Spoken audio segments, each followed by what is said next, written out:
베드로전서 3장 1절부터 7절까지 한 목소리로 읽겠습니다. 아내들아 이와 같이 자기 남편에게 순종하라. 이는 혹 말씀을 순종하지 않는 자라도 말로 말미암지 않고 그 아내의 행실로 말미암아 구원을 받게 하려 함이니 너희의 두려워하며 정결한 행실을 봄이라. 너희의 단장은 머리를 꾸미고 금을 차고 아름다운 옷을 입는 외모로 하지 말고 오직 마음에 숨은 사람을 온유하고 안정한 심령에 썩지 아니할 것으로 하라. 이는 하나님 앞에 값진 것이니라. 전에 하나님께 소망을 두었던 거룩한 부녀들도 이와 같이 자기 남편에게 순종함으로 자기를 단장하였나니 사라가 아브라함을 주라 칭하여 순종한 것 같이 너희는 선을 행하고 아무 두려운 일에도 놀라지 아니하면 그의 딸이 된 것이니라. 남편들아 이와 같이 지식을 따라 너희 아내와 동거하고 그를 더 연약한 그릇이요 또 생명의 은혜를 함께 이어받을 자로 알아. 귀히 여기라. 이는 너희 기도가 막히지 아니하게 하려 함이라. 아멘. 5월은 우리 가정의 달인데요. 오늘 3장 1절부터 7절까지 말씀을 먼저 살펴보고 다음 주에 우리 2장 18절부터 마지막 25절까지 말씀도 우리가 살펴보도록 하겠습니다. 오늘은 행복을 열어가는 가정이라고 하는 제목으로 말씀을 전하려고 합니다. 기독교 소설가인 어떤 분은 이 남성과 여성에 대해서 이렇게 말했습니다. 남자와 여자, 그것은 알면 알수록 알기 어려운 반대말이며, 알면 알수록 알기 어려운 반대말이며, 또 보면 볼수록 너무나도 닮아있는 동의어이기도 하다. 이렇게 말을 했습니다. 상당히 일리가 있는 표현입니다. 옛 사상가들이나 철학자들은 여성을 폄하하는 말을 서슴지 않았습니다. 하지만 성경은 그렇게 말씀하고 있지 않죠. 하나님께서 남자와 여자를 자신의 형상대로 창조하셨다. 이렇게 성경은 말씀하고 있습니다. 하나님의 은혜와 축복이 어느 한쪽으로 치우치지 않고 남자와 여자에게 골고루 주어졌습니다. 그리고 남자와 여자는 우리가 갈라디아서 3장 28절 말씀해 보시면 예수 그리스도 안에서 하나다. 예수 그리스도 안에서 하나다. 이렇게 말씀하고 있습니다. 여러분, 세상에서 천국과 가장 비슷한 곳이 있다면 어디일까요? 천국과 가장 비슷한 곳이 있다면 그곳이 바로 가정이라고 할 수가 있습니다. 남편과 아내, 부모와 자녀가 하나님을 섬기며 평화와 사랑으로 함께하는 곳이 바로 가정입니다. 그래서 천국과 가장 닮은 곳이 있다면 가정이라는 거죠. 그런데 또 지옥과 가장 비슷한 곳도 가정이라고 할 수가 있습니다. 가정이 될 수가 있습니다. 부모가 서로 싸우고 자녀들이 경건하지 못한 가정이 그렇습니다. 여러분은 이 땅에서 어떤 가정을 누리고 계십니까? 천국과 같은 가정을 누리고 계십니까? 아니면 지옥과 같은 가정을 누리고 계십니까? 중간이라고 했는데요. 맞습니다. 아니면 천국이 되었다가 지옥이 되었다가 천국과 지옥을 왔다 갔다 하고 있지는 않습니까? 이 가정은 하나님이 만드신 가장 완전한 곳입니다. 하나님 만드신 가장 완전한 곳이 바로 가정이죠. 그런 가정이 있어서 이 나라가 있는 것이고 또 교회도 있습니다. 교회는 바로 그런 가정들로 이루어져 있습니다. 교회는 그런 가정들이 모여서 교회를 이루고 있죠. 성경에 보면 교회를 건물로 표현하지 않았죠. 교회는 누구라고 했습니까? 교회는 우리 모두가, 우리 성도들이 다 교회를 이루고 있다. 바로 교회다. 성경은 그렇게 말씀하고 있죠. 한 나라의 수준은 그 나라를 구성하고 있는 가정들의 이 도덕성, 영성, 그리고 지식의 수준에 따라서 결정이 됩니다. 그런 수준을 향상시키고 범죄와 폭력을 퇴치시키려는 노력들도요, 가정이 바르게 서 있지 않으면 아무리 그런 노력을 해도 국가가 범죄를 몰아내고 폭력을 퇴치시키려고 하고 그래서 그 나라의 어떤 수준을 향상시키려고 해도 가정들이 바로 서 있지 않으면 그 효과는요, 일시적일 뿐입니다. 여러분, 좋은 나라가 되려면 저와 여러분의 가정이 먼저 확실하게 서 있어야 합니다. 좋은 가정에는 또 좋은 부모가 있습니다. 좋은 가정에는 보면요, 반드시 좋은 부모가 있습니다. 좋은 가정의 조건은 남편과 아내의 좋은 관계입니다. 남편과 아내의 관계가 좋을 때, 그럴 때 좋은 가정이라고 말을 하죠. 오늘 말씀은 아내와 남편이 갖추어야 될 몇 가지 덕목을 우리에게 말씀해 주고 있습니다. 그리고 아내들은 자신의 아름다움을 잘 가꾸고 유지하라고 말씀하고요. 그런 아내를 바라보면서 남편의 마음이 즐거워야 한다라는 것입니다. 여러분, 아름다움에는 두 가지가 있죠. 외적인 아름다움이 있고 내면의 아름다움이 있습니다. 내면의 아름다움과 또 외적인 아름다움이죠. 여러분, 예수님을 믿는 아내들은 내면의 아름다움을 가꾸라고 말씀하죠. 외적인 아름다움보다 내면의 아름다움을 가꾸라고 말씀합니다. 남편을 존중하는 자세를 가지라 하는 뜻입니다. 성경은 그것을 순종이라고 하는 단어로 설명을 하고 있습니다. 그걸 순종이라 하는 단어로 설명해 주고 있죠.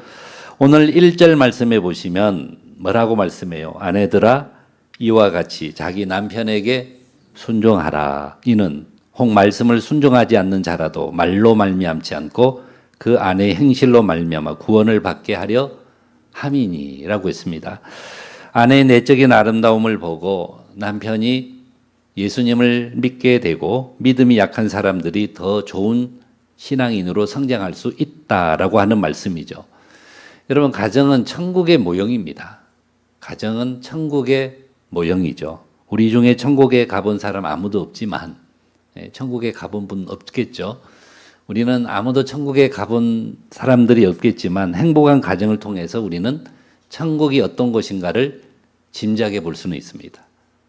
가정을 통해 행복한 가정을 보면서 천국은 저런 곳이겠구나. 대충 천국을 우리가 짐작해 볼 수는 있습니다. 우리가 가정을 잘 가꾸면요, 우리가 가정을 잘 세우면 천국이 될 수가 있습니다. 여러분, 우리 가정이 천국과 같은 가정이 되기 위해서 정말로 중요한 게 있다면 그게 바로 부부의 관계입니다. 우리 가정이 천국을 이루려면 정말로 중요한 요소가 바로 부부의 관계죠. 부모와 자식의 관계나 형제 자매의 관계는 두 번째입니다. 가장 중요한 게 부부의 관계이고 또 그 다음에 부모와 자식의 관계도 중요하고 또 형제 자매 간의 관계도 중요하다는 거죠. 먼저 부부가 서로를 사랑하지 않고 이해하지 못하고 매일 다툼이 생긴다면 그런 가정은 결국 어떤 가정이 될까요? 불행한 가정, 지옥과 같은 가정이 되고 마는 것입니다. 그러면 서로 사랑하고 이해하는 부부가 되려면 어떻게 해야 됩니까? 서로 사랑하고 이해하는 그런 부부가 되려면 어떻게 해야 됩니까? 남편과 아내가 서로 잘해야 됩니다. 남편도 잘해야 되고 아내도 잘해야 합니다. 남편이라는 권위로 마치 부하에게 명령하듯이 강압적으로 아내를 대하던 시대는 지나갔습니다. 지금은요, 인격적으로 아껴주고 귀하게 여기는 자세가 필요한 시대입니다. 여러분, 이런 말이 있더라고요. 이런 말이 있습니다. 부부란 10대에는 서로가 꿈속에서 살고 10대에는 꿈속에서 살고 그 다음에 20대에는 서로 신이 나서 살고 30대에는 서로가 환멸을 참으며 살고 40대에는 서로가 체념하고 살고 50대에는 서로가 가여워서 살고 50대는 서로 가여워서 살고 60대에는 서로 없으면 안 되니까 서로 없어서는 안 되니까 함께 살고 이제 70대가 되면 고마워서 산다 이렇게 말하고 있습니다. 사실 세상에서 부부의 관계처럼 힘들고 어려운 관계도 아마 없을 것입니다. 이런 힘들고 어려운 부부의 관계를 어떻게 하면 잘 유지할 수 있을까요? 부부 관계 참 힘들죠. 어려운 것입니다. 그런데 이런 힘들고 어려운 부부의 관계를 어떻게 우리가 잘 유지할 수 있을까요? 오늘 말씀을 통해서 우리는 몇 가지 교훈을 생각해 볼 수가 있습니다. 오늘 말씀을 잘 읽어보면 1절부터 6절까지는 누구에 대한 내용이에요? 어떤 내용입니까? 아내가 남편에게 해야 될 도리에 대해서 말씀하고 있죠. 1절부터 6절까지는 아내가 남편들에게 해야 될 도리에 대해서 말씀하고 있고 7절은 남편이 아내에게 해야 할 도리에 대해서 말씀하고 있습니다. 그런데 좀 서로 균형이 잘 맞지 않죠. 아내가 남편에게 해야 할 의무와 책임이 훨씬 더 많이 언급이 되고 있습니다. 1절부터 6절까지. 그리고 남편이 아내에 해야 될 도리는 딱 7절 한 구절만. 그러면 왜 아내가 남편에게 해야 될 도리 이렇게 길게 성경에 기록하고 남편이 할 도리는 딱 한 절로만 기록했을까? 좀 균형이 안 맞다, 형평성이 어긋난다라고 생각할 수도 있습니다. 여러분, 왜 그럴까요? 사실 부부의 관계는 남편과 아내가 서로 잘해야 됩니다. 아내도 남편에게 잘해야 되고 남편도 아내에게 서로 잘해야지 어느 한쪽만 잘한다고 해서 해결되지 않습니다. 부부 관계는 그렇습니다. 그럼에도 불구하고 오늘 말씀은 아내가 남편에게 어떤 태도를 보여주어야 되는지에 대해서 훨씬 더 많이 강조를 하고 있습니다.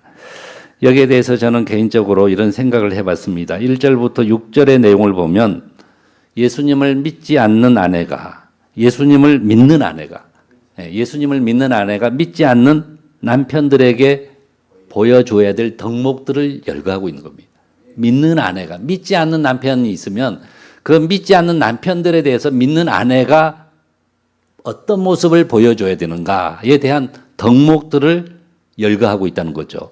대부분은 남편이 아내로 인해 교회에 나오게 되는 경우가 많죠. 아내로 인해서 대부분의 남편들이 교회로 인도되는 경우들이 많습니다.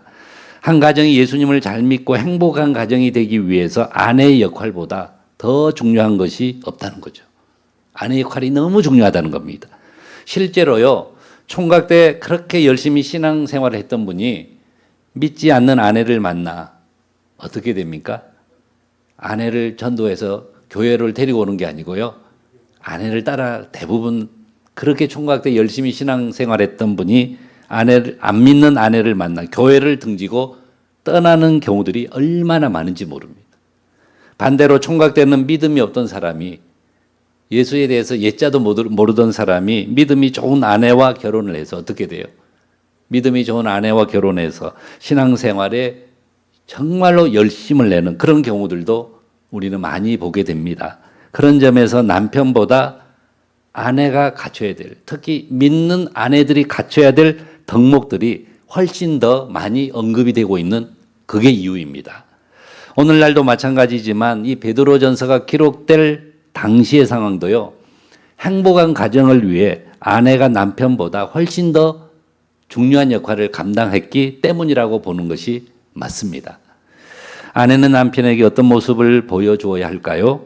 1절로 6절까지 보시면 믿음이 좋은 아내가 믿지 않는 남편에게 이렇게 해야 된다라고 하는 전제를 깔고 있습니다.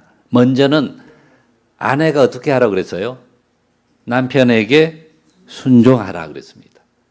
아내가 남편에게 순종하라라고 했죠. 1절 말씀 한번 보십시오. 아내들아 이와 같이 자기 남편에게 순종하라. 자기 남편에게 순종하라. 이는 혹 말씀을 순종하지 않는 자라도 말로 말미암지 않고 그 안에 행실로 말미암아 구원을 받게 하려 함이니라고 했습니다. 여기에서 순종이라고 하는 말이 얼마나 중요하면 우리가 1절부터 6절까지에 보시면요, 순종이라는 단어가 4번이나 나옵니다. 이 순종하는 게 얼마나 중요하면 그러겠어요. 너무나도 중요하기 때문에 행복한 가정을 만들어가는 일에 이 순종이, 아내의 순종이, 특히 믿는 아내들의 순종이 너무나도 중요하기 때문에 1절로 6절에 보시면 4번이나 강조해서 말씀하고 있습니다. 여기서 순종은 어떤 의미일까요? 강압적으로 어쩔 수 없이 하는 순종이 아닙니다. 강압에 의해서 어쩔 수 없이 하는 순종이 아닙니다. 또는 가식적으로 굽신거리는 것과는 전혀 다른 차원의 순종입니다. 기꺼이 하는 순종입니다. 자발적으로 하는 순종입니다. 노예가 주인에게 신분의 질서에 의해서 억지로 하는 순종하고는 완전히 차원이 다른 순종입니다. 사실 아내나 남편이나 다 하나님 형상대로 지음을 받았기 때문에 높고 낮음이 전혀 없습니다. 그러죠?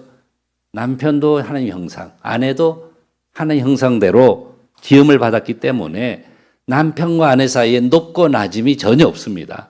하나님 앞에서는 다 평등합니다. 다만 성경이 아내로 하여금 남편에게 순종하라고 가르치는 이유가 뭐겠어요? 이 성경에서 남편에게 아내가 순종하라고 가르치는 이유는요, 바로 가정의 질서와 평화를 위해서라는 겁니다. 아내가 가정의 머리인 남편에게 즐거운 마음으로 순종하면 그 가정은 질서가 세워집니다. 그리고 평화가 이루어지고 행복이 확실하게 보장이 됩니다. 어떤 부부가 심하게 싸움을 했답니다. 잘 아는 이야기입니다. 서로 말을 하지 않기로 하고 꼭 해야 할 말이 있으면 글로 대신하기로 했답니다. 이제 우리 싸워갖고 심각하게 말도 하기 싫으니까 우리가 할 말이 있으면 글을 적어서 쪽지에다 적어서 글로 대신하자라고 했습니다. 다음 날 출장을 가게 된 남편이 이 새벽차를 놓칠까봐 어쩔 수 없이 아내에게 쪽지를 내일 아침 4시에 깨워주세요 라고 쪽지에 써서 아내에게 주었습니다. 그런데 다음날 눈을 떠보니까 아침 7시가 지나 있었습니다. 4시에 일어나야 되는, 4시에 깨워주라고 했는데 7시가 지나 있었습니다. 화가 난 남편이 아내를 깨우려고 하는데 자기 머리맡에 종이 쪽지 하나가 보였습니다. 그게 뭐라고 해놨을까요? 여보, 4시에요? 일어나세요 라는 내용의 쪽지였다고 합니다. 여러분, 부부싸움은 칼로 물베기라고 하는 말이 있죠. 부부싸움은 칼로 물베기라는 말이 있듯이 빨리 풀어버려야 됩니다. 절대로 다음날까지 가면 안 돼요. 그날 해가 지기 전에, 특히 부부관계에서는요, 문제가 생기면 그날 바로 풀고 자야 됩니다.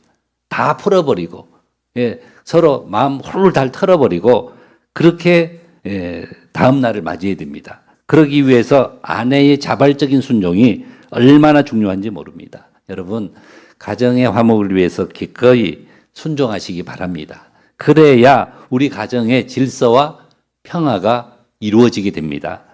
1절 하반절과 2절에 한번 보실까요? 1절 하반절과 2절에 보시면 그 아내의 행실로 말미암아 구원을 받게 하려 함이니 너희의 두려워하며 정결한 행실을 봄이라 그랬죠. 믿지 않는 남편에게 아내가 순종의 덕을 보이면, 순종의 미덕을 보이면 말로서가 아닌 뭘로 말미암아?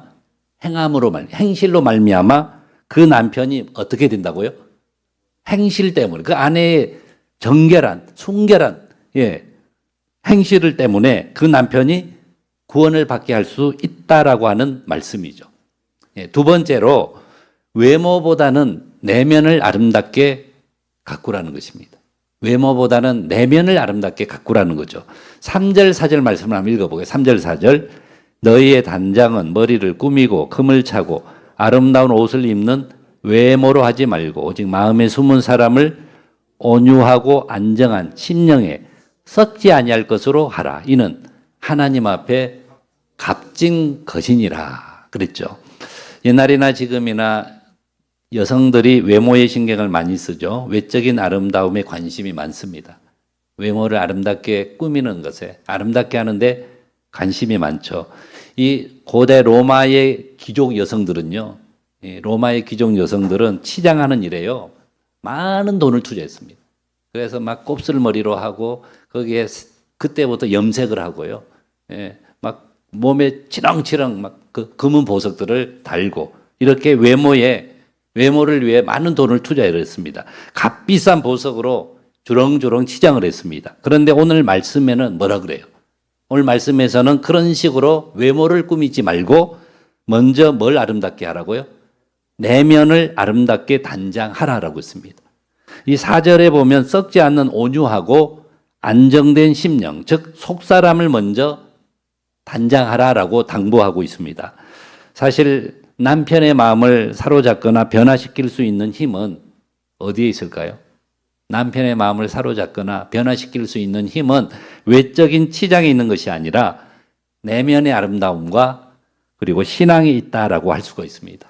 그래서 잠언 31장 10절 말씀해 보시면 고운 것도 거짓되고 고운 것도 거짓되고 아름다운 것도 헛되나 오직 여호와를 경외하는 여자는, 오직 여호와를 경외하는 여자는 칭찬을 받는다라고 했습니다.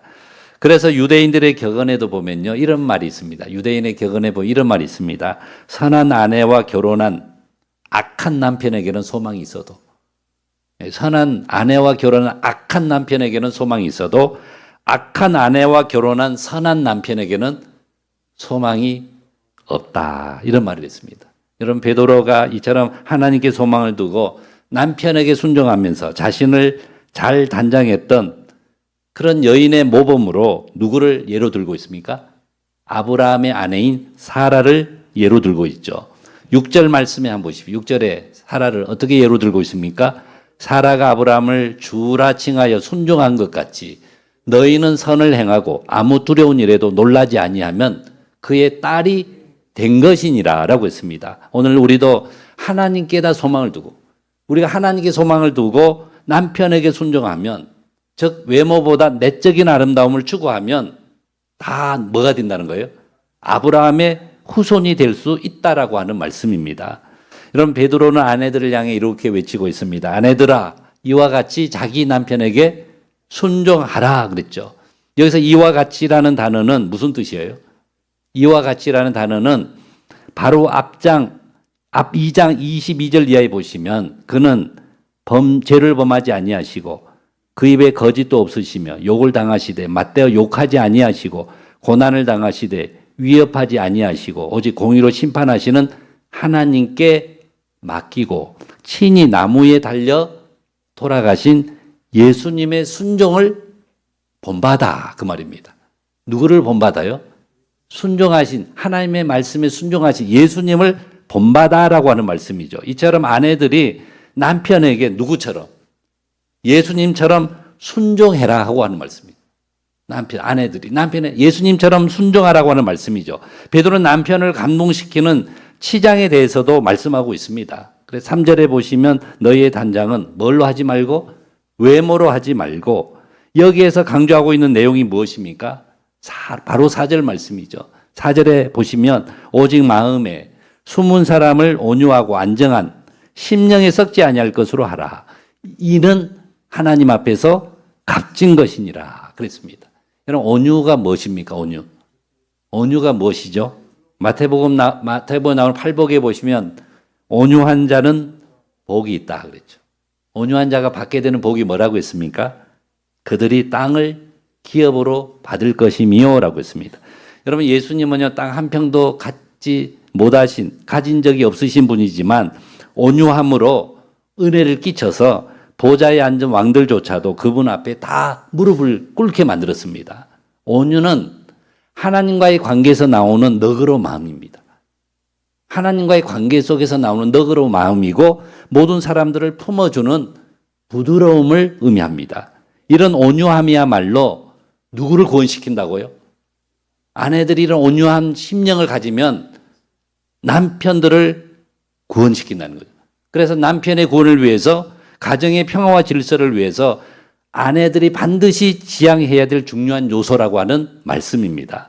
여러분, 남자들은 정복에 유리한 개척 정신을 가지고 있습니다. 그런데 종종 마음의 안정을 잃어버리고요. 남편들은 마음의 안정을 잃어버리고 흔들리기도 하는데, 그럴 때 그런 남편의 중심을 잡아주는 사람이 바로 아내들이 되든, 흔들리는 남편의 그 중심을 잡아주는 분들이 바로 아내들이죠.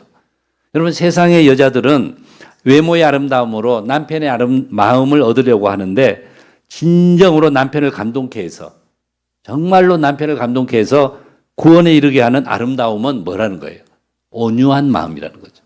그리고 안정된 심령이라는 겁니다. 왜냐하면 그런 것들이 남편에게는 결핍되기 쉬운, 남편들에게는 없는, 그리고 가장 남편들에게 필요한 요소이기 때문에 그렇습니다. 그런 것들이 썩지 않고 영원히 사라지지 않는 아름다움이라고 했습니다. 그런데요, 바로 이어서 베드로가 이제는 남편들을 향해서 이렇게 외치고 있습니다. 아내를 향해서는 그렇게 외쳤는데 이제는 남편들을 향해서 뭐라고 외치고 있습니까? 우리가 7절 한번 읽어볼까요? 남편들아, 그러면서 남편들아, 이와 같이 지식을 따라 너희 아내와 동거하고 그를 더 연약한 그릇이요 또 생명의 은혜를 함께 이어받을 자로 알아 귀하게 여기라. 그랬습니다. 어디가 제일 마음에 들어요? 귀하게 여기라. 예. 먼저는 아내와 뭐 하라 그랬습니까? 동거하라 그랬습니다. 여기서 동거는 같은 장소에서 함께 사는 것을 의미합니다. 하지만 단지 장소의 공유만 의미하는 내용이 아닙니다. 어떤 장소만 같이 하는 것, 장소만 공유하는 그런 의미가 아니죠. 우리가 잘 아는 시편 133편에 보시면 어떤 말씀이 나와요? 형제가 연합하여 동거함이 어찌 그리 아름다운고라고 했습니다. 여기서 말하는 동거는 정신적인 연합을 의미하는 말씀입니다.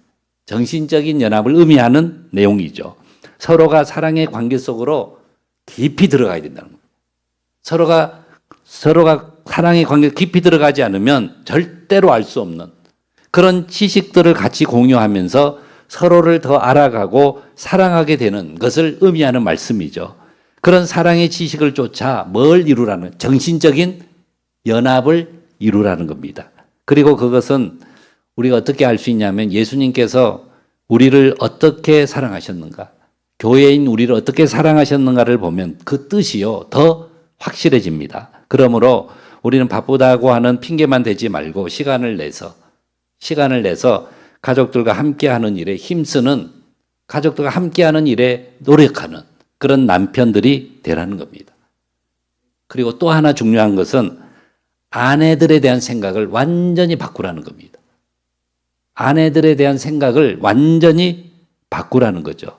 어떻게 바꿔야 됩니까?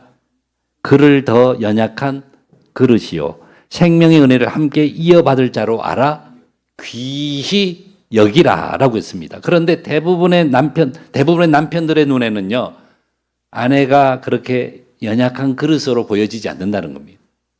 처음 사귈 때는 나의 보호를 필요로 하는 사람, 내가 보호해줘야 하는 연약한 그릇이라고 생각했지만 살다 보면요 전혀 그렇지 않다는 거죠.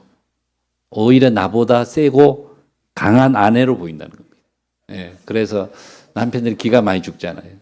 연약한 그릇으로 생각하게 되지 않는다는 거죠. 내가 없어도 괜찮은 사람, 그리고 나를 필요로 하지 않는 그런 사람으로 생각한다는 겁니다. 오늘 말씀은요 결국 그런 잘못된 생각을 어떻게 하라는 거예요? 그런 잘못된 생각을 완전히 바꾸라고. 그런 잘못된 생각 완전히 바꾸라고 남편된 성도들에게 베드로가 촉구하고 있는 말씀입니다. 여러분 아내가 강해졌다면, 정말로 강해졌다면 그건 왜 강해졌을까요? 살다 보니까 자녀들을 키우고 가정을 꾸려가느라 어쩔 수 없이 가정을 꾸려가느라, 그리고 그 자녀들을 키우다 보니까 어쩔 수 없이 환경 때문에 강해진 겁니다. 환경에 의해서 강해진 것이지 아내들은 원래가 다 뭐예요? 남편 눈에요 다 연약한 그릇이었습니다. 그런 입장에서 아내를 이해하는 것이 바로 사랑입니다. 살림을 하느라 강해진 아내의 모습 속에서 연약한 그릇임을 읽어내는 그것이 아내를 향한 남편의 사랑이라는 겁니다. 여러분 사랑의 가장 중요한 증표가 뭐냐면, 사랑의 가장 중요한 증표는 바로 귀하게 여기는 겁니다. 사랑의 가장 귀한 증표가 뭐라고요? 귀하게 여기는 거. 누구를요? 남편이 아내를 귀하게 여기는 거. 그게 사랑에 대한 가장 중요한 증표라는 거죠. 생명의 은혜를 함께 이어받을 자로 알아 귀히 여기라라고 했습니다. 이 말은요 장차 천국에 가서 생명의 유업을 함께 누리게 된다라는 뜻이죠. 그 다음에 보시면 이는 너희 기도가 막히지 아니하게 하려 함이라라고 했습니다. 여러분 현재의 삶에서 보면 우리의 기도가 막히게 되는 것과도 밀접한 관련이 있다는 뜻이죠. 바꾸어서 말하면 부부관계가 안 좋으면 기도도 막히게 된다라는 뜻입니다. 남편과 아내의 올바른 관계, 즉 사랑하고 순종하는 관계가 하나님과의 관계에도 굉장히 중요하다는 겁니다. 남편과 아내의 그 관계, 그 올바른 관계, 사랑하고 순종하는 그 관계가 하나님과의 관계에도 너무나도 중요하다는 거죠. 이것은 우리가 지금 많이 경험하고 있지 않습니까? 실제로 우리가 싸워보면 그래요. 우리가 이건 실제로 우리 생활 속에서 많이 경험하고 있는 내용들이죠. 여러분 부부싸움을 하고 부부싸움을 대판하고 습관을 쫓아 교회 나오죠. 부부싸움을 해도 교회는 나옵니다. 예, 심각하고 또 그럴 때는 간혹 안 나오는 경우도 있지만 대부분은요, 부부싸움을 하고 습관을 쫓아 나온 새벽에 여러분 은혜 받을 수 있을까요? 부부싸움하고 와서 은혜 받는다거나 기도의 문이 절대로 열릴 수 없다는 겁니다. 부부의 관계가 안 좋으면요, 부부싸움하고 나서 습관적으로 교회에 나왔지만 교회에 나와서 말씀을 들어도 은혜도 못 받고 기도의 문이 절대로 열리지 않는다는 겁니다. 왜냐하면 부부는 생명의 은혜를 같이 누리도록, 함께 누리도록 하나님께 선택된 사람들이기 때문입니다. 오늘 본문에서 베드로는 아내에 대해서는 6구절, 남편에 대해서는 1구절만 언급하고 있습니다. 하지만 바울은 반대로 아내에 대해서는 다소 약하게, 그러나 남편에 대해서는 아주 강하게 언급을 하고 있습니다. 남편들에게는요, 남편 된 자들아 이와 같이 지식을 따라 너희 아내와 동거하라 그랬죠. 뭘 따라 동거하라고요? 지식을 따라 너희 아내와 동거하라라고 했죠. 이 말씀은 남편들이 아내에 대해서 좀 공부 좀 해라는 뜻입니다. 아내에 대해서 좀 알아라 하는 뜻입니다. 좀 공부해서 좀 아내에 대해서 좀 잘 알아라 하는 뜻이죠. 아내를 잘 관찰하고 아내에 대해서 좀 제대로 이해를 해라라는 뜻입니다. 아내가 무엇을 좋아하고 뭘 싫어하는지, 한마디로 아내에 대해서 남편들이 전문가가 되라는 겁니다. 아내에 대해서 전문가가 되라고 하는 말씀이죠. 아내를 제대로 알고 잘 도와주는 그런 남편들이 되시기를 바랍니다. 또 그를 더 연약한 그릇이요라고 했습니다. 더 연약한 그릇이요. 정신적으로나 정서적으로 연약하다는 뜻이 아니라 육체적으로 그렇다는 뜻입니다. 그런 아내와 폭력적으로 대립을 하면, 그런 아내 폭력적으로 대립하면 그 결과는요, 불보듯이 뻔하다는 거죠. 오히려 어떻게 하라고요? 부드럽게 접근하고 연약한 부분을 잘 도와주라는 것입니다. 하나님께서 왜 남편들에게, 남자들에게 더 큰 힘을 주셨겠어요? 왜 남자들에게 더 큰 힘을 주셨겠습니까? 그 힘을 가지고 누구를 잘 도와주라는 거예요? 아내들을 잘 도와주라는 겁니다. 또 생명의 은혜를 함께 이어받을 자로 알아라라고 했습니다. 무슨 뜻입니까? 여러분, 아내는 이 땅에서 얼마 동안만 같이 살다가 헤어지는 사람이 아니라는 겁니다. 이 땅에서 그냥 이 땅에 살 때만 같이 살다가 나중에 헤어지는 그런 사람이 아니라 어디까지 가요? 그 관계가 천국에 가서 그곳에서 영원히 유업을 받을 동반자라고 하는 뜻입니다.